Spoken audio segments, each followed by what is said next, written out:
समाज एक बहुत शुभ अवसर है भाई, हमारा संबोधन चल रहा है। और भी कुछ याद में आए। आप सबको मालूम होगा, वाल्मीकि रामायण में लिखा है कि रामनवमी, क्यों हम रामनवमी के बारे में लिखा है, और इससे हमें पता चलता है कि हम इस त्योहार को क्यों इतना मानते हैं। अब वॉल्यूम कितना ही है, सुन लो ध्यान से चुपचाप से सुन लो, क्योंकि गहरी बात बताने जा रही हूँ। रामनवमी क्या है?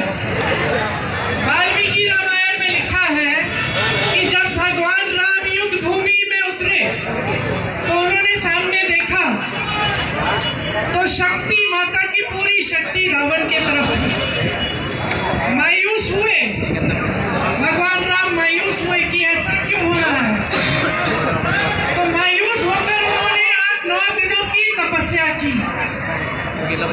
उन्होंने अन्न छोड़ा, व्रत रखा और 9 दिनों के लिए उन्होंने माता की उपासना आराधना की, ये समझने के लिए कि माँ शक्ति उनको क्यों दे रही है और ये शक्ति मेरे पास क्यों नहीं है। मैं तपस्या करूंगा, मैं आराधना करूंगा ताकि माँ की शक्ति मेरे पास आए। तो 9 दिनों के लिए भगवान राम ने तपस्या की, व्रत रखा, माँ की आराधना की और उन्होंने 108 नील कमल माँ के चरणों में डाले।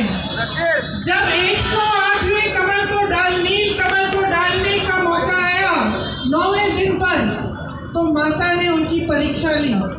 वो 108वां जो कमल था उसको उन्होंने छुपा लिया। अब भगवान राम को मिल नहीं रहा था, संकट में आ गए, दुख हुआ, लेकिन उनके अंदर एक और शक्ति थी, श्रद्धा की शक्ति थी।